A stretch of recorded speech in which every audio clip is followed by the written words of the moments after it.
Hello guys, it's time for a challenge, and today I'm gonna turn these lines into a drawing.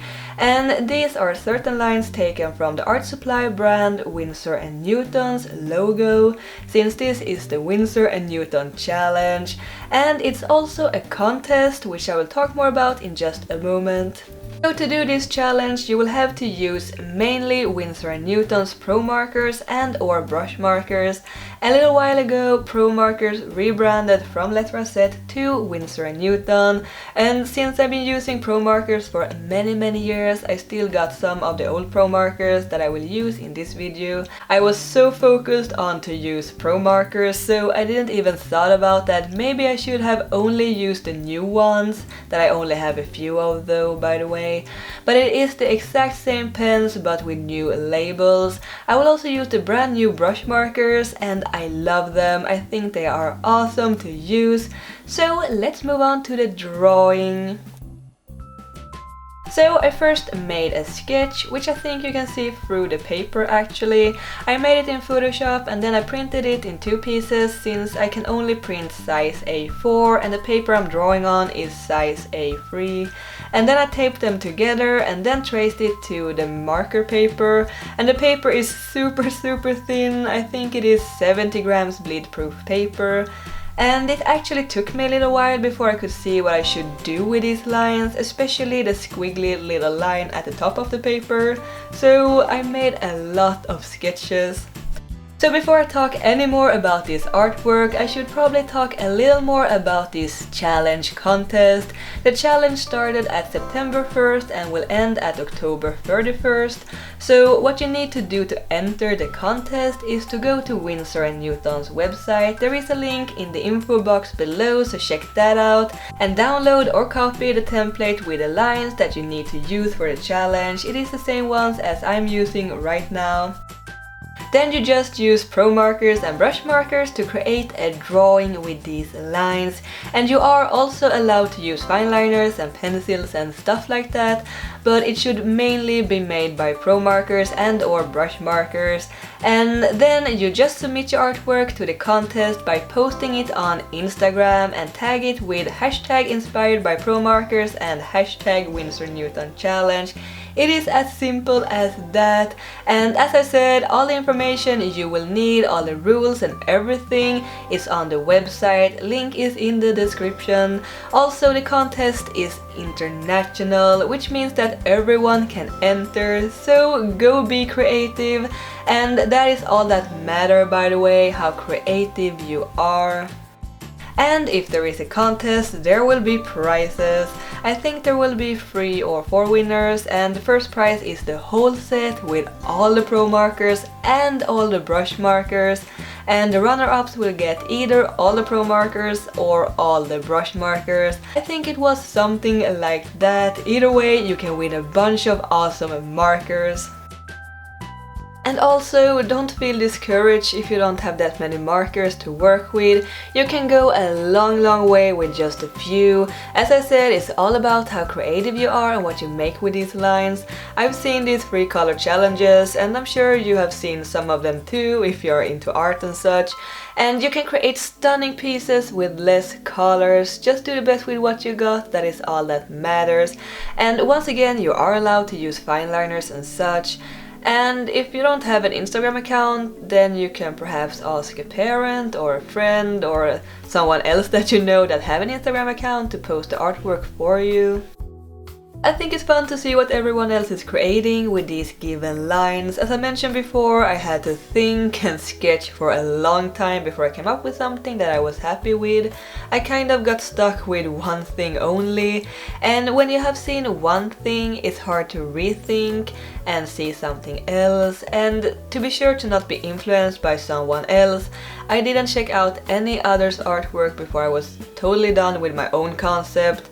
And surprisingly enough, no one's artwork really looked the same anyway. I do really hope you give this challenge a try because it's super fun and you can win nice prizes. And good luck to everyone who is entering the contest. I think that was all about the contest, so let's talk a little about the artwork. I'm not used to work on paper this large with markers only. It took me more than 7 hours to create this piece. I haven't made a project in this size with this much effort put into it in a long time, but I had a lot of fun making this piece. I really like the color scheme. I wanted to use a lot of purple and green because I love purple and green. And since the character has quite light colors, I made the background a bit darker. I think it made the girl stand out a bit more from the rest of the drawing.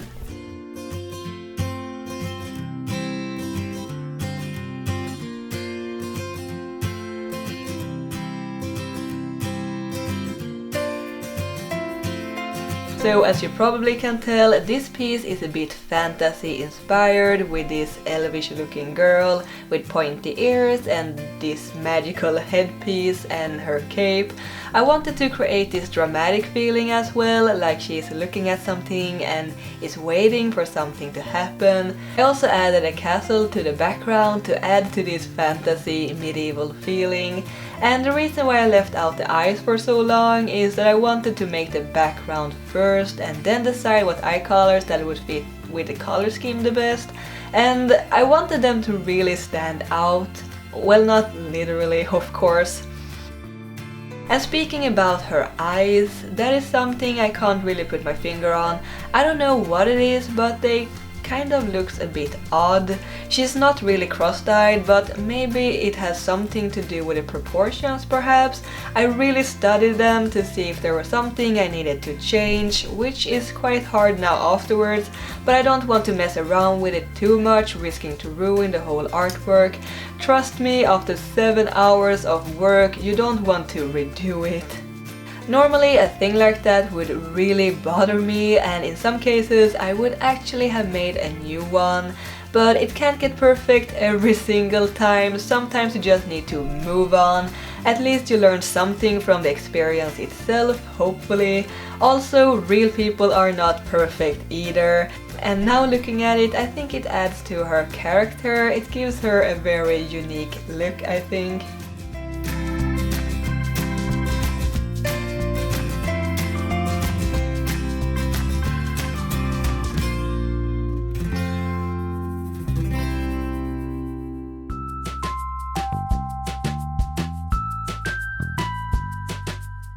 So as you can see, I used one of the lines to create the hills in the background and some of the hairs and the cape. Another line I used for one of the tree branches and also for the hair. One line for the headpiece, one for an eyebrow and one for her collar.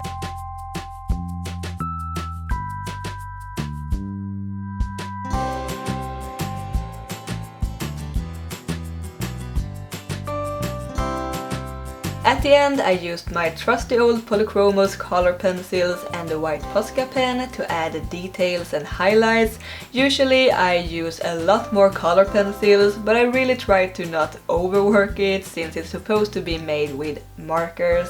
And I actually try to keep the whole piece quite minimalistic since there is so much going on with the colors and the shading. I'm very happy with how this turned out. I had so much fun creating this piece. I love doing these turning random lines into drawing challenges. It really tests your imagination. And I hope this could inspire you to create your own piece for the Winsor Newton challenge. And if you don't want to compete, just do it for fun, perhaps. I will check out the hashtags on Instagram to see what you will create. So I think that's all for now. I hope you enjoyed this video and that you liked the drawing. As I said, I had so much fun creating this piece. Please don't forget to leave a like and a comment and subscribe and all that fancy stuff. It's highly appreciated.